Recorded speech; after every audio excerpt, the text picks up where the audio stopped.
Welcome to our Onboard Hospitality video slot, a short and sweet video pick-me-up designed to help motivate airlines and suppliers to keep going through these tough times and make some positive plans for the future. We've set up Zoom calls with the key movers and shakers in our sector and asking them one big question on the future of in-flight service post-COVID-19 related to their area of expertise. Today's guest is David Griffiths, VP for Black Swan and Head of Insights for Feather, an expert on social listening and social predictions.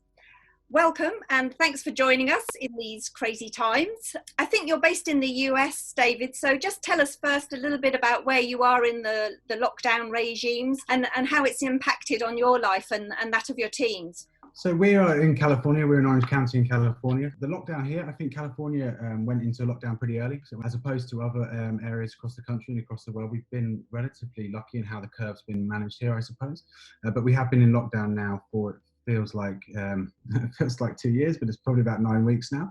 It's been challenging at home. I've got 3 little young girls below the age of 5, so they've been going a bit mad in the house, but actually the California weather helps and getting outside and walking a lot's been really useful. I think Feather is kind of set up for this really being a global business, and we reacted and changed pretty quickly to that. So I think on our software development side of the business, we had virtual racks set up so the teams could interact with software in the same way as if they could in the racks in the studios. And my team, we leverage consumer data sets and passenger data sets. So actually those are continuing to grow without us having to go out and collect survey data. So our tools and technologies have kind of allowed us to gear into it pretty quickly. And because of that, we focused on R&D around COVID-19 very, very quickly. And we had actually delivered the first COVID-19 product to our airline partners before the lockdown had even gone into effect in the US and the UK and many parts of the world. We've already feeding insight to 16 airlines in the first 16 days of those lockdowns. So we adjusted well, and our tools and technology allowed us to do that. Fantastic. That's really great to know that you're managing to find ways to keep on doing what you're doing. I'm sure at the moment everyone's very hungry for information, so any intelligence based on sort of social listening and really truly understanding what the passengers are thinking and saying to each other right now is very important. I know you've been heavily involved in the trend surfacing and social prediction report for Apex and IFSA, which was gauging public sentiment around the return to travel. And I was particularly interested in that research to see the importance of food and beverage, which I think came out as the second greatest concern after hygiene safety within the social listening research.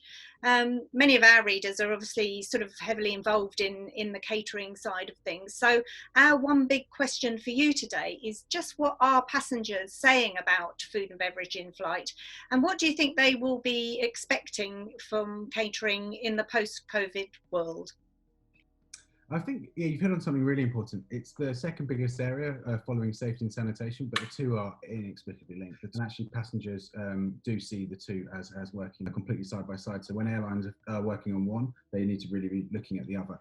And this is an area we've continued to see grow since the start of this pandemic. And it's actually been somewhere that's been a trend which is bubbling up for a long time, long before the pandemic, but this pandemic has really pushed focus on that. We've seen 210% increase in food safety concerns from passengers in the last couple of months. There's about a 200% increase in passengers questioning food regulations that are currently in place, and we're seeing a lot of passengers looking back on previous experiences that they've had. 230% growth there, and looking at those with a bit of horror and a bit of concern at how they might have been served a drink from someone who's gone and served a drink to every single passenger down the plane without gloves on, without washing their hands in between the things. So the contact trace that people are talking about and those kind of things are definitely a real concern. I think that's ultimately going to change everything. I think we're going to see even people more concerned about where their food is sourced from. So it's no longer just going to be enough that you've got a safe and sanitary product on flight. It's actually going to have to be something that's sourced in a safe manner as well.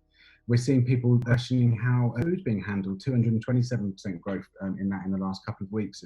People talking about how the cabin crews have previously handled food and how they expect that to change. But I suppose the biggest change we're really seeing is the emergence of a preference in packaged food. So people appreciate that they might be able to get this on flight and they might be able to buy this from an in-flight retail. And actually, the trend that we're seeing really starting to emerge is people talking about getting this food before they get on the plane. That way, they're limiting the contact trace from being passed from the cabin crew to them or other passengers on the plane. They can get it. They can, if needs be, sanitize the product themselves and then take it on.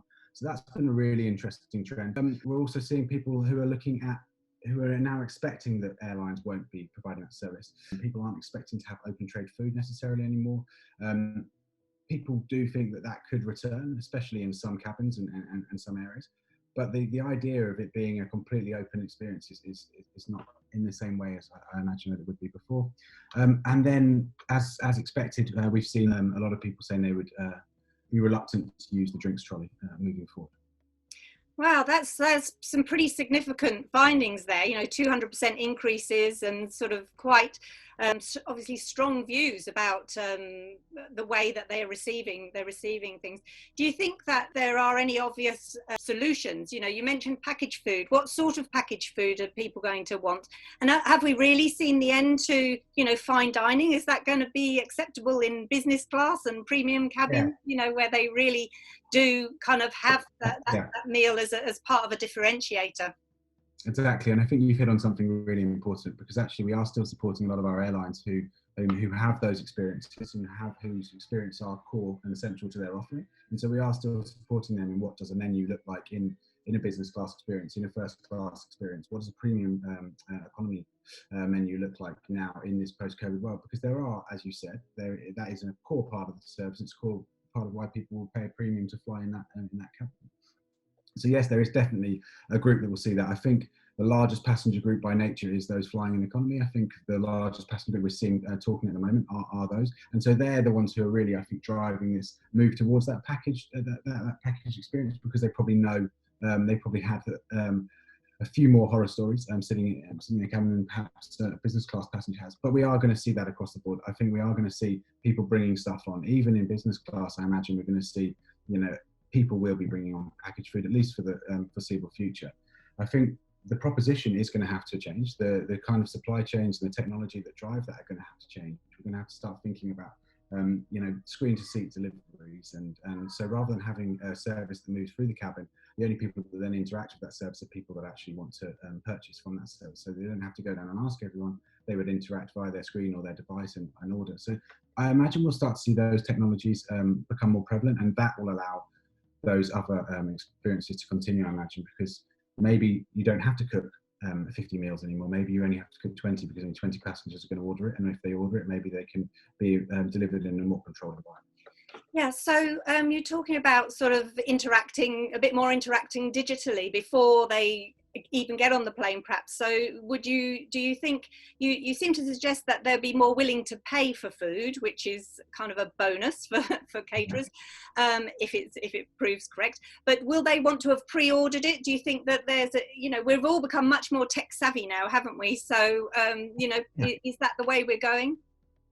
I think so, but I think also a lot of these airlines have been offering this for a while, and a lot of airlines have been offering on their longer routes for a little while. And I think I don't think that the communication that is available to passengers has been that clear, because actually I'm a frequent traveller and I speak to lots of different travellers as we're travelling around the world, and lots of them didn't know that they could pre-order their meal. Lots of them didn't know that they wouldn't be left with a choice of one by the time it got to them, because actually they could have pre-selected based on their thing. So I think actually just communicating that that's available, and then and I think we might see the change in what people are ordering. We are already seeing on our Black Swan side of the business, where we work with a lot of food and beverage businesses, we're already seeing a change in the kind of ingredients that consumers are wanting to ingest, and they're looking for more medicinal qualities and things like anti-inflammatory things like ginger, lots of increase in vitamin C, looking at superfoods, looking at antioxidants, and looking at the kind of foods that have an added benefit, the nutrient plus stuff. And I imagine we'll see that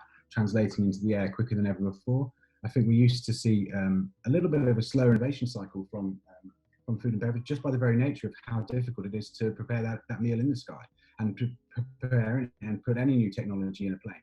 I think we're going to start to see a shift as we see more and more people eating raw and eating paleo foods and vegan and that kind of those nutrient-rich diets, and those kind of diets which don't require cooking. I think we might see more of that stuff emerging in the sky as well a little bit quicker. Okay, that's really interesting. Thank you, David. I think both elements of what you've been seeing are kind of quite good news for in-flight caterers in a way, in as much as, you know, if we can detect what if we can be sure what it is that people want, and we can be sure that they might be willing to pay for it, then those are two very big positives that airlines, you know, need, and caterers can supply. So that's definitely, you know, it's not all negative, is it? Although the original kind of concept seemed to be a little bit negative towards open plates and the anxiety around food, there are ways to allay the fears, and we can go forward with some food at some point, you think?